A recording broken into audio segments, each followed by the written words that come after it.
Hello and welcome everyone to the Daten-WG YouTube channel and podcast. And today an English-speaking expert episode again with a real expert. This time, objectively Yeah. proven expert with double master and one PhD degree. Hello, Yay! Lonneke. Thank you. Hi. Yeah, in very different fields, but hey, Yeah, we can but talk about they it. all shall relate to data. But Yeah. uh, I think you should talk a little bit Yeah. about yourself. Well, I'm Lonneke, living in the Netherlands.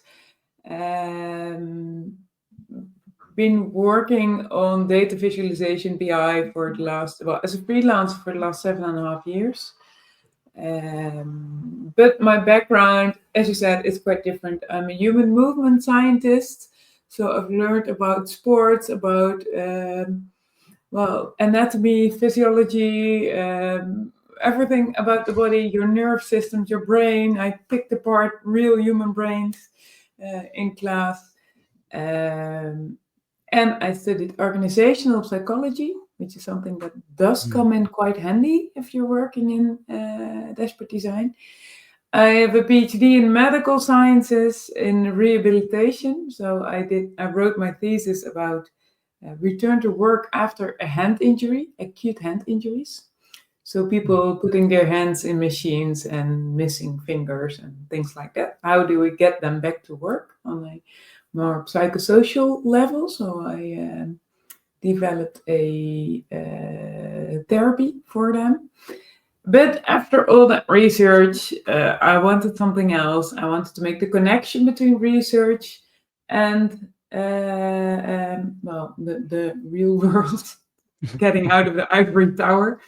Um, I've had several jobs, and yet, like 7.5 years ago, I decided really one day to the next that I wanted to start my own company. Start, don't want to work for an employer anymore. Just do my own thing. And it's really on that day that I decided, let's do something with data. Just one day from the next. I had no, well, Okay. I do have experience from statistics, etc., but BI is completely new to me. Okay. And I just started. I quit my job 2 days later, and I started. Mhm. Fantastic. So can also be a way into data. So anyone who's listening, you don't have to start as a techie and like Alexander Arvidsson to code with a C64 when Yeah, you're quite a child, yeah, or yeah, like I yeah, also started to code a little bit as a teenager, but you don't have to. As obviously also different ways yeah. into data, like And the you can even psychology. be in data without being a techie. You don't have to become a techie Yeah, because I'm still not technical. yeah, and you're quite a long time freelancing. Survived COVID, so, Yeah, like being yeah, being there before and afterwards, and I think the market changed a lot yeah, during the last years, and you're still there.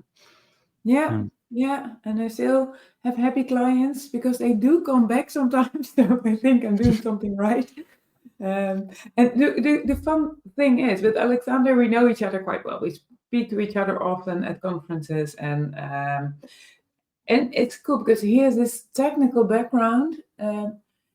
I have my non-technical mm, background, but he also has a paramedic background, I believe. mm, But we can talk about statistics quite a lot, mm. and together get annoyed by people misusing averages. And so, in that sense, we all come from the same planet, I guess.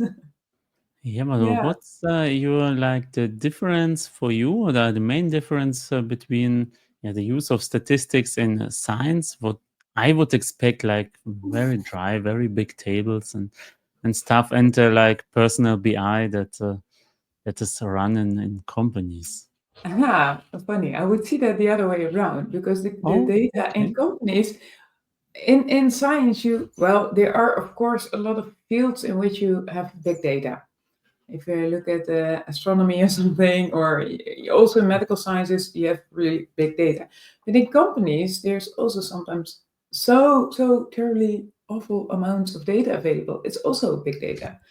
The data that I had was actually quite personal because I was doing a medical study, and you really Mhm. know each and every patient. You can relate to them. You remember their stories. So it was partly quantitative, partly qualitative, my research. So also just having interviews with them. And for me, the statistics came to life during my PhD. Before that, in my master studies, it was just textbook statistics. So you get your data set that now, well, we still have those, like the Adventure Works or Contoso or whatever data set. It's not alive. It becomes really hard to find something interesting. So you just click where you're expected to click. But if it's Mhm. your own data and you're like, okay, but what do I see in this data? And can I do some exploratory analysis and use visualizations to see what's happening? Hey, there's a specific outlier. What's actually going on there? And so it came alive to me. So at that point, I think data already became more of an interest to me. Well, I was still definitely denying that. Okay. But I think that's where it kind of started. Yeah. Mhm. And what's your approach? So when I see your LinkedIn content, I would recommend to everyone to follow. So follow Lonneke. You're talking a lot about standardization, about visualization, and the front end part of BI actually. Mhm. So do you also like use statistics or have some scientific approach to create your dashboards and standards?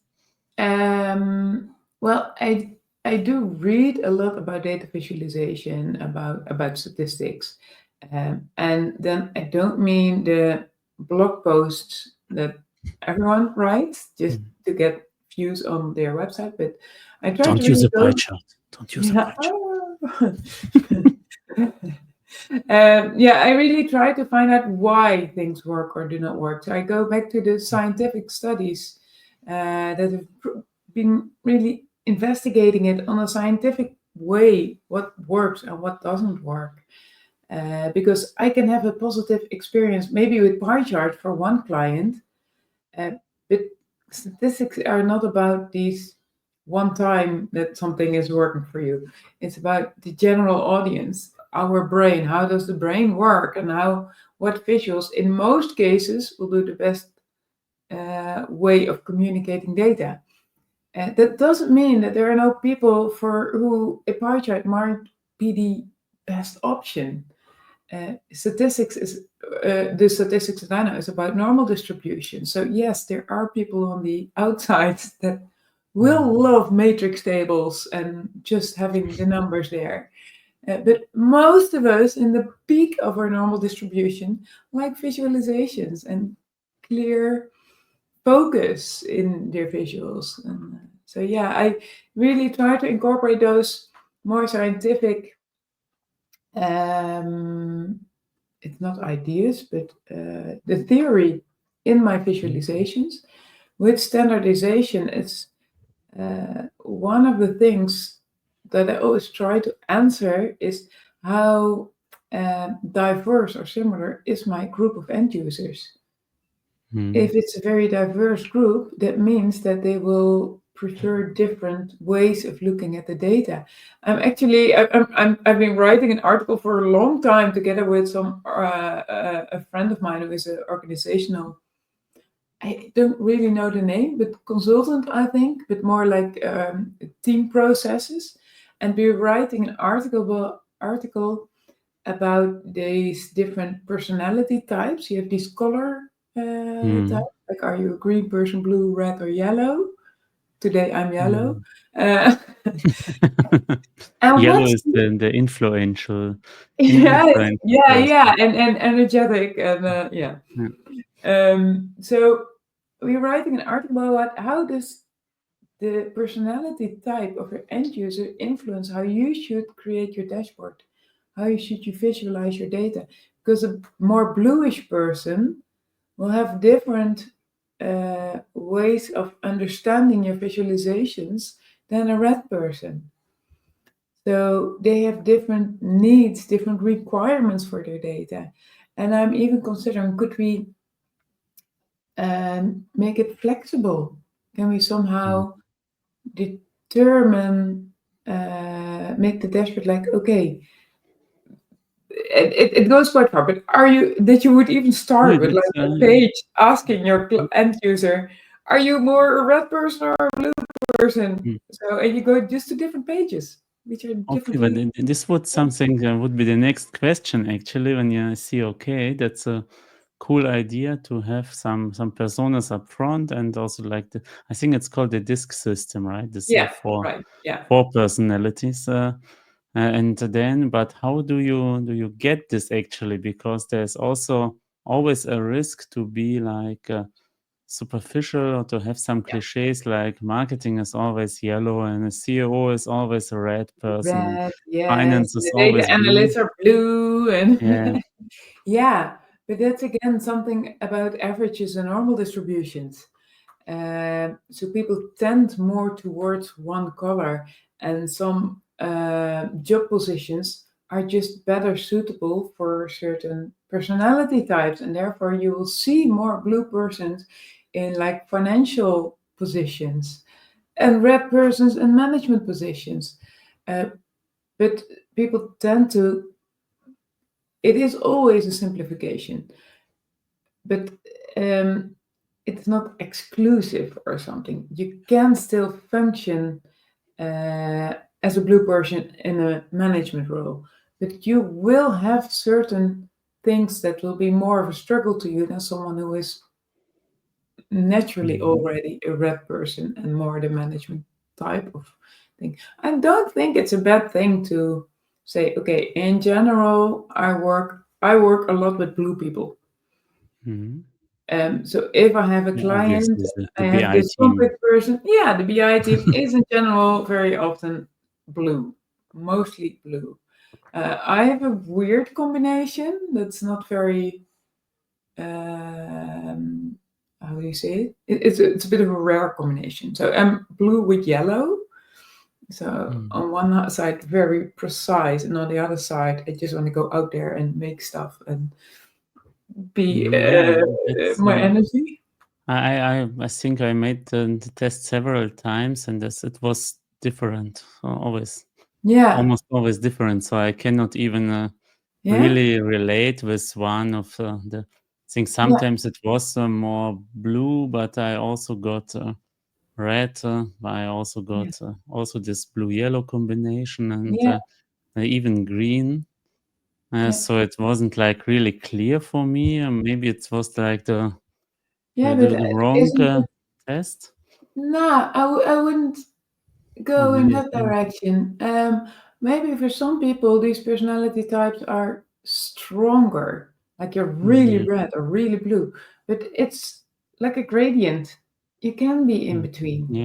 Yeah. And there it's also situation dependent, I think. So in certain situations, I might be more green. I'm like, okay, this is where I'm just going to go with the flow because it's okay to just go with the flow at some moments. And other moments, I'm stronger about my opinions and I want to be really yellow or really red. So there is like your natural uh, basic level you're most comfortable with, but that doesn't mean that you cannot use things from the other personality types. Mm. But it would just feel a bit less natural, I guess.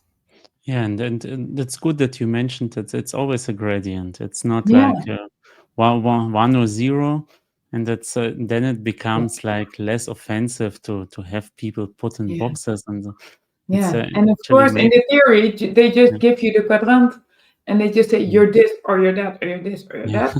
It yeah, doesn't work like that. And if you, well, that's mostly how these blog posts are written. You're just one or the other. yeah, Well, if you dive into the theory, they already mm, give you so many combinations that can occur in even like split in three, like your two parts green and one part red or something, or Um, Mm. yeah, so the theory goes a lot deeper, but because we only read the short articles about it, we get the superficial part of the Mm. theory, and we're going to say, oh, it sucks because it oversimplifies, Yeah. but dive Yeah, but deeper. Yeah. you still shouldn't, yeah, should accept that there is some science in this, but not, I think, not in all.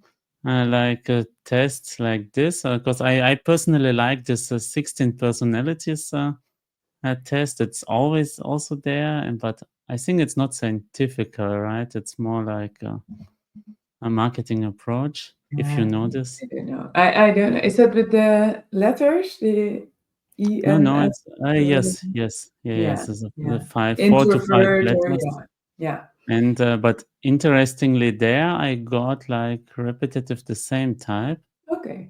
instead of disc, where I was like somewhere in the middle A mixture. from Yeah, yeah. I maybe think that's the 16. MBTI or something. Yeah, yes, yes, like Yeah, the different E. So I'm personally ENTP. It's the yeah, debater, and it's yeah, also like the looks from the traits more like blue, yellow, yeah. I blue, once had yellow to with do some that red. test.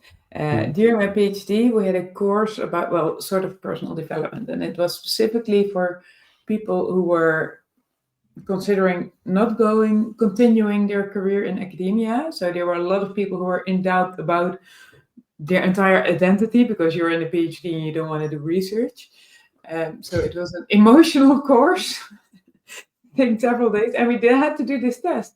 And I freaked out. I just could not pick. I constantly had to pick between two, and for 80% of these picks, I couldn't. Am I an introvert or an extrovert? Am I more this or more that? I couldn't. So for me, that test was actually really complex to make. Okay. Yeah. Interesting. Okay, but now we had some spin-off Yeah. talking about tests, but I think the major fact here is that you can create the same dashboard and same data product, same like yeah analysis for different persons, and it has to be different. And Yeah. this is like what you got from your experience and front end stuff. Yeah. Mm. Yeah, there is also lots more I want to know from you as like a real expert in this.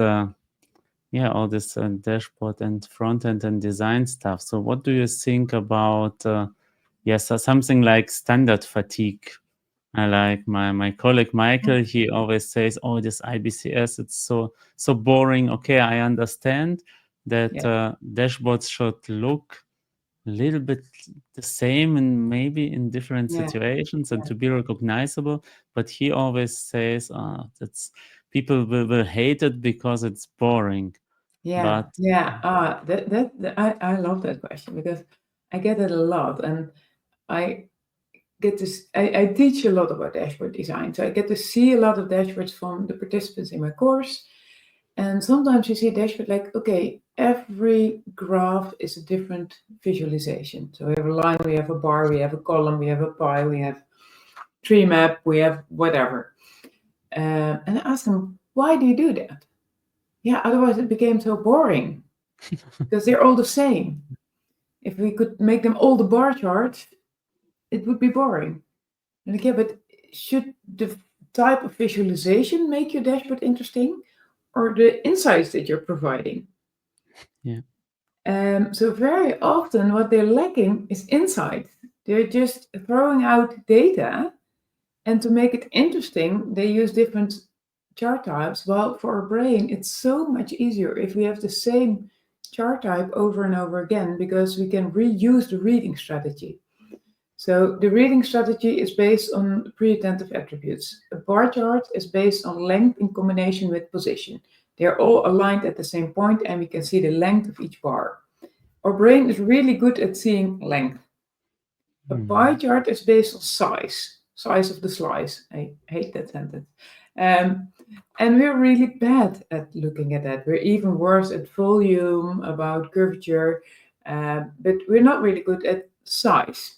So therefore, that's one of the reasons why a pie chart is just a less direct way of communicating data. But if you can just reuse the same reading strategy over and over again, you are using less to cognitive capacity to understand the visual. So there's more cognitive capacity to think about what it means and what you Mm. should do with that information. So I say use the same boring bar charts, but make them provide insights. So instead of a bar chart, you can make it a bullet chart. So you add your target, you add your comparison value, your same period last year. With color, you can highlight things like, hey, you have to focus on this part or on that part. You can do things with your markers. You can do some things with your data labels. Really give information instead of just putting a bunch of data in a dashboard and say, hey, now it's a dashboard. Uh, so very often I say what you're missing is interesting information. That's what should make your dashboard interesting. Not that you have curved edges at the end of your bar chart, because that's actually um, making your bar chart worse, like the rounded edges, because we don't know, is the end of the rounding the end of the bar chart or the middle part? This has been scientifically be studied. Just keep them straight, keep them boring, because or we're not making art, we're communicating data. Okay, this is a good point. I will steal this. Make them boring is great, and this was Make a, them a boring, strong, yeah. strong opinion for Yeah, standards and to make something interesting through the data and not through some yeah, design. Because my watch also don't have a different smiley for each hour. I would go yeah, crazy if it yeah, would. indeed. Um, So just keep it mm, simple, but do provide the insight. And I think that's, and yes, it should be visually pleasing for your eyes. yeah. So you want to have nice alignment. You need white space. Of course, you need some color, but keep it boring so you can use one bright color to focus the attention. Mm, But the rest should just be toned down. Yeah, really, I think an important reason why dashboard design is so important is this cognitive capacity. We all have limited cognitive capacity, and for some people, it's more limited than for others. So that's just how much information can your brain process at the same time. And if you have to use that cognitive capacity to determine what a color means, where can I find this or that information? How should I read this chart? Check the legend going over and over with my eyes yeah. to connect things to Yeah, each other. to turn the Having head when two you have pie to charts read next to each other. Yeah, read like, the x-axis. yeah, yeah. So that doesn't work. And you don't want to use the cognitive capacity for those things. So your visuals should be clean and clear and super direct, and use the cognitive capacity like, oh, what does it mean for me? What should I do? What Mm, work should I pick up right now? Who should I call? Things like that. mm. Yeah, and this leads to the next question. So, how much of focus highlighting and storytelling stuff would you use? Because there is always a debate data should be objective, and everything where you already highlight things, it's could be used as kind of misleading. I understand this Mhm. also, Yeah, this point, like the objectivity is a value, but of course, you shouldn't, in contrast, like throw the data as a big fat table yeah. inside. Okay, it's objective, but nobody understands. What do you Who, think? yeah, who says we should be objective? We're trying to communicate something. Okay, that's So this objectivity, I teach a lot about data visualization for PhDs at the mm, university as well. And every scientist wants to be neutral, wants to be objective. Said, but you are a professional. You are the expert in your field. You have an opinion about this data. Communicate it, but be clear that it's your opinion, your conclusion. So do not leave out data that's not part of your conclusion, but gray it out and say, hey, I think these mm, elements should deserve your attention. because I have a reason for that, but the rest is still there, so you're not misleading. Yeah. We know the misleading charts, especially I think in this Trump era, where he just cuts out part of a timeline to say, "Hey, see what I've done? It's all fantastic." But Yeah. the time before was like way better.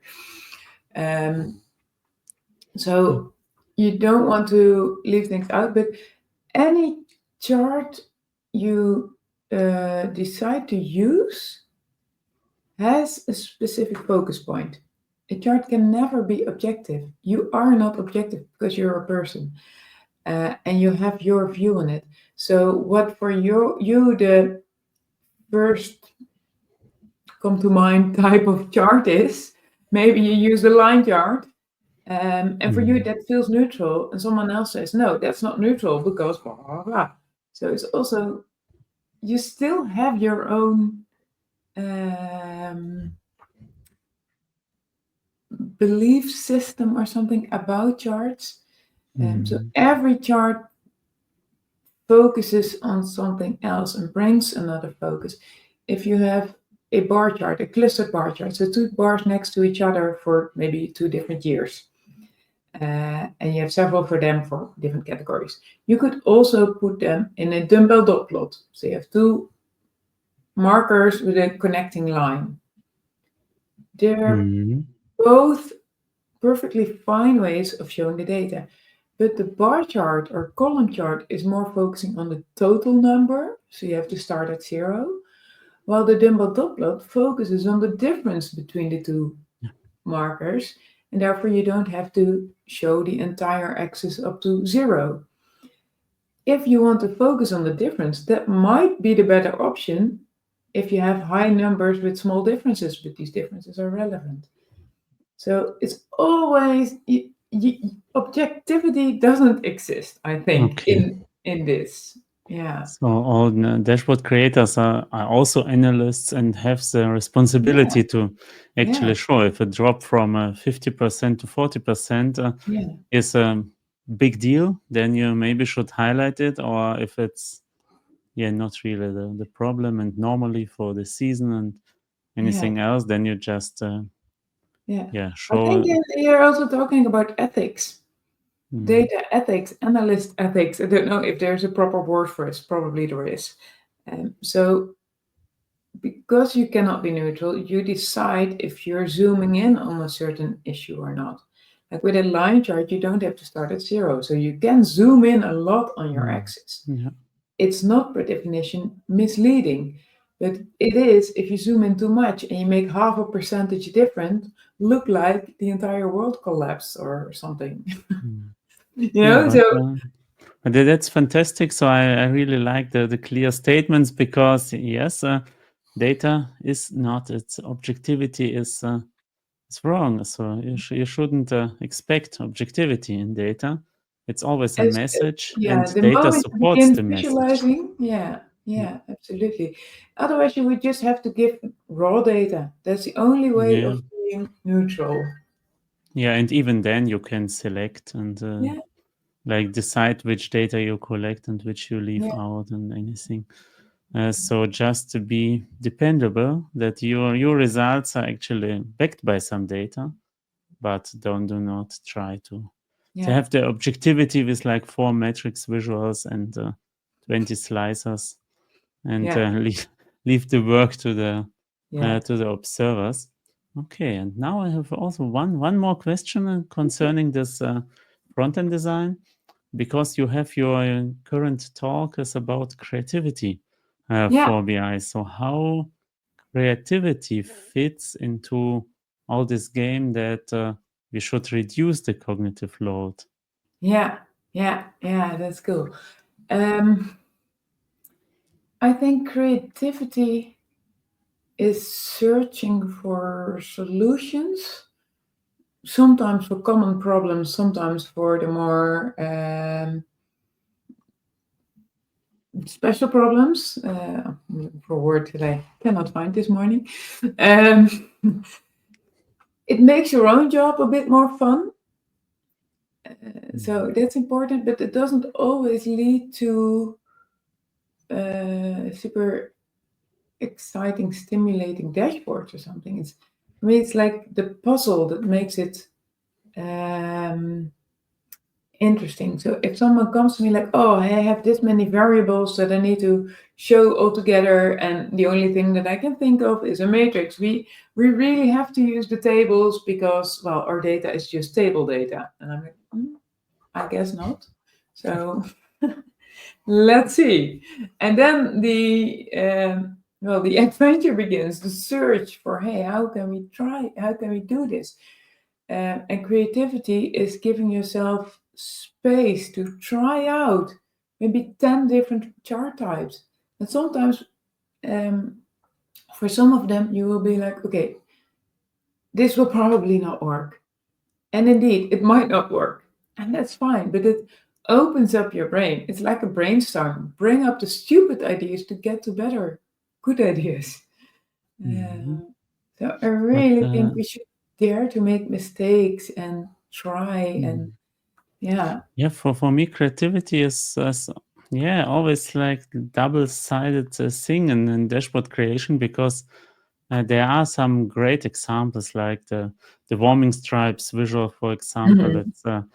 It's got so widely popular, even if you also can say about okay, why it's chosen like this, or why is this as a starting point chosen like this, and why how it's regional. Um, Yeah, in comparison of this, but it's I think when you just would use a line chart instead of the warming stripes, nobody would print it on T-shirts, like just a boring line chart. So you have this real exceptional good work through creativity, but you also, of course, have all this when you Google the word dashboard, you get a lot of like yeah, uh, could be from some kindergarten stuff with lots of yeah, bar charts yeah, and yeah, yeah. very crazy colored pie charts and everything else. So Yeah, this is on the other side of creativity that everyone yeah, says, "Oh, I should be creative. I should use another visual for every." This is also how I yeah, started, and yeah, then I learned that some standards are also good yeah, in this. yeah, yeah. I think it's creativity for me is maybe also just having an open mind. Also Mm, in your conversations with your client, with end users, uh, asking questions. I see a lot of people who don't really ask questions to their end users. Um, and I don't exactly know how it works, but in my brain there are certain connections uh, are coming up, and um, just really trying to understand the entire process that they're going through and how can I visualize that. Um, that is already creative process, but you want to end up with something quite clean. But create, let's say creativity is not always something that leads to a visual end product for me. mhm. Yeah. So it can also be your approach towards it. It can also be in docs. It can be, well, I don't know, and I do know a bit about modeling, but let's not Mm. talk about Yeah, modeling. That's there are not my, lots of yeah. creativity in modeling, I could tell you. Yeah, yeah. Because a model is also not like something that's A true fixed, for the whole world, no. because a model is always a model. It's an approximation of Yeah, some real yeah, things, and it's never the whole world. That's why it's called a model. yeah, It's always creative. yeah, Lots. yeah. It's really a certain struggle like, hey, we want to switch between this and that. Mm, How could we do that? So it's also the technical creativity sometimes. Like, okay, I have to make a combination mm, with field parameters, with additional columns and slicers. And how can we get to that end part? Maybe creating DAX measures in which you are using hybrid tables or whatever it is. mm. So it's So how do would we get to that end result instead of saying it's not possible in Power mm. BI? Okay. Yes, I think what's important to yeah to not expect the audience also to be an analyst. So when we find out that yeah we have certain outcome that we should highlight, we Yeah, shouldn't like describe the process how we found it by filtering a table and doing some cross filters, but also say okay, I think it's a good approach to yeah just imagine you have your core uh, like the core message. It could be just one number or one deviation or something, and then you should think how to back this up. So what you should yeah, provide to make this credible.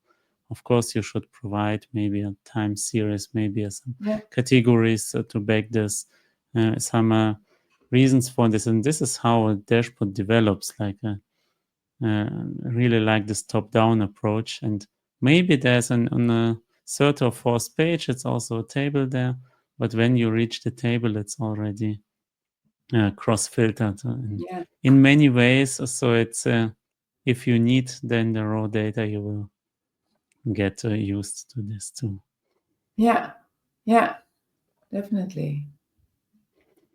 And I think the Okay. creativity in my session in creativity, we also talk about how do you make space for creativity? Because Okay. I think you cannot be. It is a creative session by itself. Mhm. The way I've Okay. built the session, the way it's designed, my slides are quite eccentric, I think. I had to come up with a timer for an exercise that we're doing. And I wanted to give people 1 minute to do something. I'm like, okay, how am I going to do this? There are, of course, things you can download, like sort of timers. But what I did, I created a circle, just a ring, donut chart maybe, um, and I have an animation that's like a one wheel, so it slowly shows. And I just put the entire animation on 1 minute, so people just see when the minute fills. So it starts at the top when I click, and then it takes 1 minute to show the entire circle. Okay. So I Wow. created my own timer in that sense. So Uh, this is, I think, everyone who visited the Data Saturday in Oslo. yeah, It's yeah, hopefully very amazing. And yes, thanks for the recap and for the little sneak peek into your talk that you are yes, still preparing now. But when yeah, this episode will be shown, it's already after the yeah, Data Saturday in Oslo. And I just can recommend to look at this and look at two more talks of Lonneke. thank Yeah, you. thanks for the insights. I really liked that you had some clear opinions on this, Yeah, by real always, science always. and backed by yeah facts and a professional opinion that all the analysts should have, and not just show data. Yeah, Yeah, that's I think it's lots of buzz like show insights and don't show just data, but yeah, you yeah, told what's why we should do it and yeah. what's really behind this slogan. Yeah, I really try to also in my course to teach people the Mm, rationale behind the design. I can tell you where to click in Power BI, but I'm sorry, I don't like giving courses like that. I want mm, people to understand why they make choices so they can not only apply it in Power BI, but also in PowerPoint and also in whatever they're mm. creating, because these principles are just everywhere. Yeah. So check Yeah. out what Lonneke can also do for you. And from my side, thank you again. If you want to say anything else, it's your space now. Uh, No, thank you for having me. I feel honored and yeah. very nice conversation. I think very different again. And shout out to Valerie who Yeah, brought us together actually. So we have seen it at the SQL conference in Hanau, but Valerie was the person who nominated you also yeah, for this podcast session. And yeah, yeah. shout Thank you, out Valerie. to